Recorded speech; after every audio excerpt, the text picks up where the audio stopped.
Hi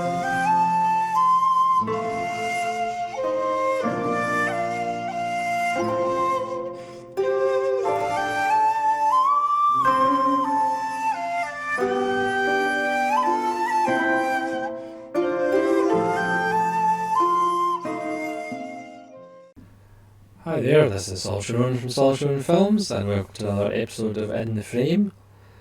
Today we're going to talk about Mae West in Hollywood, and specifically the Indicator box set of Mae West in Hollywood, 1932 to 1943. Now, when this was first announced, I was like, yeah, Mae West box set. But I'll tell you what, it's turned into one of the best Indicator box sets. I've learned so much about Mae West, and she certainly was a trailblazer and a very interesting character, but we'll get to that as we go along. So unlike most Indicator box sets that are 3 films or sometimes maybe 6 films, this has got 10 films in it, plus a 1982 biopic of Mae West. So we have Night After Night from 1932, She Done Him Wrong from 1933, I'm No Angel from 1933, Belle of the 90s, that's the 1890s, not the 1990s, from 1934, Going to Town from 1935, Klondike Annie from 1936, Go West Young Man from 1936, Every Day is a Holiday from 1937, My Little Chickadee from 1940, that's the one with W.C. Fields, and The Heat's On from 1943. What I didn't realise was, after 1943, she didn't make another film for 27 years. I do have to say the artwork is probably not one of Indicator's best, but it does actually come from the poster from I'm No Angel. It's just a reproduction of that poster, so it's not the greatest artwork in the world. It's spine number 250 to 255. So I'll just quickly... There is a beautiful big thick book which is full of essays and interviews. There's actually articles from the Time, and just another luscious Indicator book. These are not booklets, these are books pretty much. So some of the, again, it's the cardboard cases, so some have 2 films, some have 1 film on them. So this one is Night After Night and She Done Him Wrong, and that's the matching artwork from the cover of the box set. I No Angel and Belle of the 90s.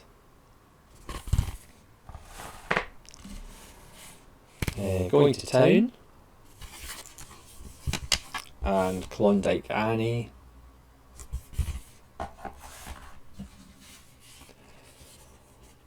Go West Young Man. Every Day is a Holiday. And then just individual releases or individual cards for My Little Chickadee. I think this is available on Kino Lorber Blu-ray as well. And then The Heat's On. So again, lots of things in this set. And again, the 1982 biopic, Mae West, is just as an extra on, I think it's My Little Chickadee. So again, I didn't know a lot about Mae West apart from the one-liners and the reputation of being too hot to handle for the pre-code. Obviously some of these films are before the code. But this box set is actually an amazing career arc. So again, I didn't realise that Mae West wrote plays and performed them on Broadway before she came to Hollywood. She wrote a play simply called Sex, which was about prostitution. She got landed in court for obscenity and such like. She wrote a play called The Drag, about drag artists, which again for the time was labelled with obscenity. And she created the character in her plays of Diamond Lil, with that walk that she said she learned from African American performers, and she was actually a big advocate for getting African American actors more lines in her films. She was a trailblazer, but to be honest, I don't think there's actually an equal of her, certainly now, because it starts with Night After Night, which is actually a George Raft vehicle, and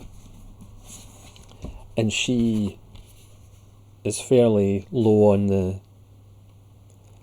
cast list, and she absolutely hated her dialogue, her lines that she was given, and the studio actually said to her, well, just rewrite them. So she did. So her first line in the film, a coat check girl says, "Goodness, what diamonds?" and Mae West says, "Goodness has nothing to do with it." And that's pretty much her off and running. George Raft apparently said that she stole everything apart from the cameras in that film, and she certainly does. As soon as she turns up, the whole feeling in the film changes, and she's just like a whirlwind spitting off these one-liners. She's almost like a female Groucho Marx in some of these films, in the sense that she's just spitting out all these great one-liners while everybody else is trying to assemble a kind of plot around her. Night After Night is actually an interesting little film, in the sense it's about George Raft as this mob boss who owns a nightclub, but he's actually trying to get out of the business. And for gangster films of the 30s and 40s, I think that's quite rare. It's usually about gangsters who want to reach the top, and in the end don't manage it because they're usually killed. Whereas this is obviously, it's a comedy, it's more light-hearted, but it is kind of interesting as his opponents want to kill him and he just wants to get out of the business. He wants to try and better himself. So he has this, language coach who's trying to get him to talk proper. So it's actually quite interesting. He falls for a woman who seems to get off on the violence, even though she doesn't. She's a more high class girl, but she still seems to actually get off on the violence. And then you have Mae West as his ex-Moll, who turns up 20 minutes into the film and just disrupts everything. So that was kind of the first example of her actually writing her own dialogue, and I didn't actually realise, again, she wrote the scripts for these films, she wrote her own dialogue, and again, I can't really think of another female actor who wrote her own stuff, certainly within the Hollywood system. But Mae West is certainly a trailblazer in that regard. And then we have She Done 'Em Wrong, again the same artwork as the box set cover, and this stars an early Cary Grant. There's actually a couple of films with an early Cary Grant who's not yet the fully formed Cary Grant, because these were 1933. Yeah, they were both 1933. So he's not quite the full Cary Grant. And again, Mae West plays a nightclub owner who is, as usual in quite a lot of the plots of these films, it's about the men trying to be with her and vying for her affections, even though she just uses them to her own ends, and she's the one that's always in charge, and she's the one that's always in control. It's a fun little film. And then we have I'm No Angel, again with Cary Grant. This one's the better one, or the one I've preferred. And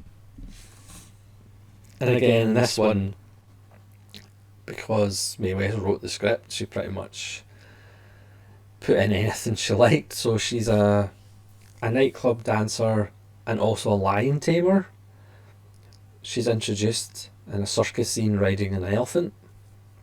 So that's the thing, when you're writing the scripts and you're writing the dialogue, you can pretty much do what you want. So she's a part-time dancer, part-time lion tamer. So there is scenes with lions. And for her big act, she puts her head in a lion's mouth. And again, it's just wonderful. I can't remember which one has the classic when I'm good, and when I'm bad, I'm better. But they're all full of these wonderful zingers. And then we have Belle of the 90s. And again, that's the 1890s, not the 1990s. It's not a futuristic film. That would be interesting though, Mae West in the future. This one's directed by Leo McCarey, who of course directed the Marx Brothers, because like I say, there's a lot in common with Mae West and Groucho Marx, I think anyway. In this one she plays a cabaret entertainer in New Orleans. And again, it's the same kind of men vying for her affections and she being smarter than all of them, which again, for the time, is kind of a little bit different from the usual fare. Then we have Going to Town. In this one she marries an older man for his money and he dies and she ends up inheriting it, and obviously there's men after her. This is a common theme. And then we have Klondike Annie, which is one of the standout films, I would say. It starts in Chinatown, where she is performing and is the pretty much possession of the villain of the piece, and there's a stabbing which happens, so she goes on the run to escape to the north to the gold mining. For some reason that's just where the boat's going. And she meets this woman who is going up north to save the souls, and the woman dies on the trip and Mae West takes her place. And it's actually one of the few times we actually see, because again, I wouldn't say Mae West is a great actor. She is a great presence, she's a great star, and everything else revolves around her, very much in the same way that Dietrich, I wouldn't say is a great actor particularly, but just an amazing star and an amazing presence. I would say Dietrich is better than Mae West in that regard. But when the woman actually dies, you actually see Mae West actually doing, some acting chops rather than just zinging out one-liners. There's no one-liner when the woman actually dies, and Mae West actually does a really good job at that moment. So the film, and because of the words that the woman told her, that kind of affects her, who is obviously a woman of loose morals and likes to enjoy herself. And then she goes under the guise of trying to save souls, and of course she goes about it in her own unique way. It's one of my favourite films in the set, and it's a different kind of side of Mae West, and it's a lot of fun. And then we have Go West, Young Man, which co-stars Randolph Scott. And this is a fun little film, again, about a movie star, played by Mae West, strangely enough, who is stranded in a small town, and Randolph Scott is there, and bizarrely, he likes to invent machinery for making films. So she tries to get him to come with her to Hollywood. There's stuff with her agent. There's a whole kidnapping subplot. But again, it's a lot of fun. And as you can see in the poster, there's 3 men after her in this one. And then we have Every Day's a Holiday, which might actually be my favourite. This one is more like a screwball comedy. It's about, she's a thief. We see her selling the Brooklyn Bridge to somebody. And then we have a corrupt police chief. She goes into hiding, leaves town, comes back pretending to be this French singer. She has kind of a relationship with the one honest cop, and he's vying for her affections with this corrupt mayor. She goes into politics. There's a wonderful recurring theme of the kind of boosters doing the see no evil, hear no evil, speak no evil. There's a great gag with alcohol or whiskey that has some knockout potion in it. There's a great gag involving 4 people with that. There's slapstick in it. I mean, it is like all over the shop, but it's just a lot of fun, and it's probably my favourite film out of the set. And then we have My Little Chickadee with W.C. Fields.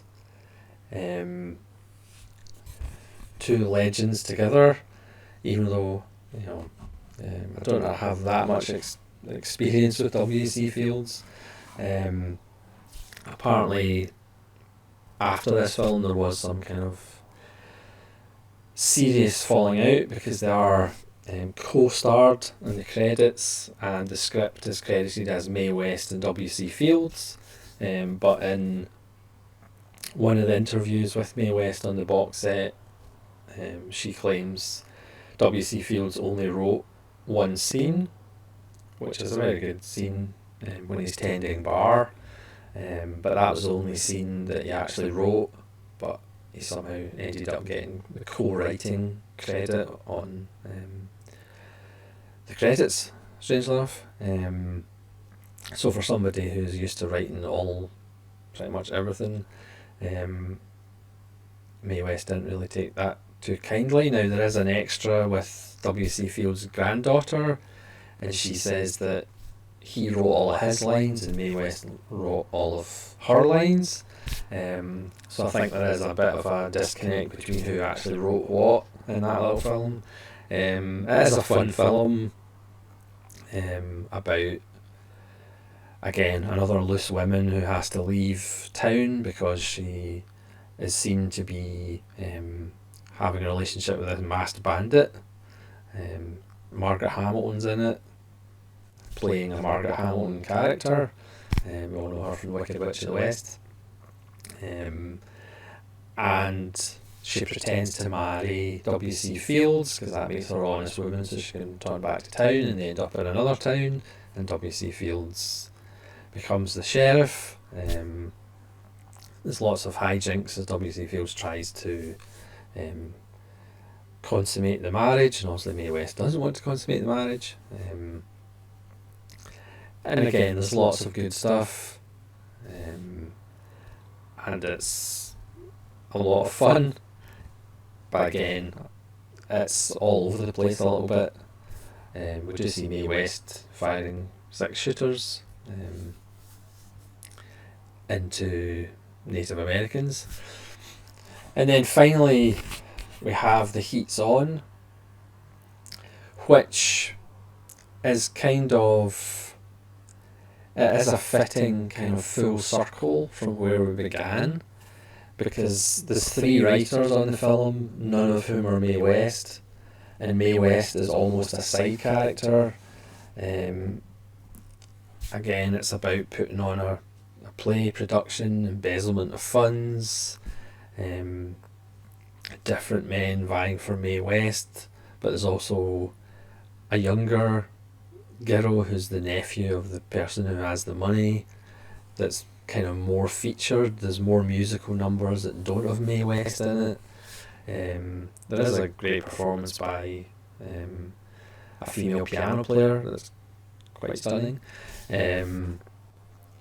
But there's less and less Mae West, and this was really the end of the road, because again, I didn't realise, but she didn't actually make another film for 27 years after this.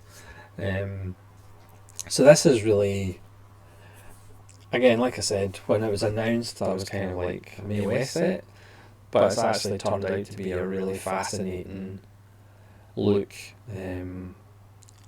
at a really important figure in Hollywood history. And again, I don't think it's really been repeated as far as female stars that could just write their own scripts and do what they liked, basically, because they were such a hit despite the controversy. Again, the Diamond Lil character that she created in the plays, because it got into so much trouble, she uses that character pretty much through these films, but it's never named Diamond Lil for legal reasons. We're pretty much told not to use it. As far as the extras, some of these have 4K restorations. They look amazing. There is, like I said, the Mae West television biopic, which co-stars James Brolin, stars Anne Gillian as West, Piper Laurie, Roderick McDowell. Again, it's your kind of safe, by the numbers biopic. It's okay, but not really essential. There's audio commentaries on 1, 2, 3, 4, maybe 5 of the films, I think. 4 or 5 of the films. There's an interview with Mae West from 1971 at UCLA, which is fascinating. Again, there's the appreciation of My Little Chickadee with Harriet Fields, the granddaughter of W.C. Fields. There's appreciations by Lucy Bolton, Christina Newland. There's 3 animations featuring the caricatures of West and W.C. Fields: She Done 'Em Right from 1933, The Merry Old Soul from 1933, and Hollywood Bowl from 1939. The Super 8 versions, and like I said, the 128 page booklet. So it's perfect indicator. Like I said, I think My Little Chickadee is available on Kino Lorber. I don't know about any of the other films are available on Blu-ray anywhere else. But it's perfect indicator in the sense it didn't seem that appetizing when it was first announced, but diving into it, it's actually a pretty phenomenal box set if you're interested in Hollywood history. And again, the story of Mae West, I had no idea kind of how talented and how driven and how powerful she was, despite the constant controversy. Obviously, the later films, once the Hays Code kind of got its feet in the door, there's a kind of taming down of her dialogue a little bit. But again, like I said, the box set gives you full circle from being a bit player in the George Raft film and not liking her dialogue and just rewriting it, to then writing her own scripts, and pretty much calling the shots again despite the controversy. She was still able to do that, and it's a pretty phenomenal achievement. But again, it was really surprising she didn't actually make that many films, because like I said, after 1943 she didn't make a film for 27 years. But I think her presence still kind of lives on, and certainly if you watch Bringing Up Baby, Katharine Hepburn doing the gangster Moll impersonation at the end is pretty much just channeling Mae West. Yeah, really good box set. 10 films plus a biopic, which, like I say, I wouldn't really rush to watch. Great book, great extras. Another Indicator box set that's well worth picking up if you're into that kind of history and that kind of period of Hollywood. If you want to see some early Randolph Scott and early Cary Grant performances. And just so many one-liners from Mae West that she kind of gathered throughout her life. Yeah, just a really excellent box set from Indicator, as we've kind of come to expect, and a lot of fun to be had. Again, they're all like under an hour and a half. Most of them are kind of under 80 minutes, to be honest, so you can kind of whiz through them. And there's fun to be had in pretty much all of them. So thanks very much for watching this little look at Mae West and the Indicator box set. Please let me know in the comments below what your favourite Mae West film is, or what your favourite Mae West line is. Yes, she also has It's Not the Men in Your Life, It's the Life in Your Men, and lots of other ones that are well worth a chuckle. So thanks very much for watching. This is Soldier Owen from Soldier Owen Films, saying farewell.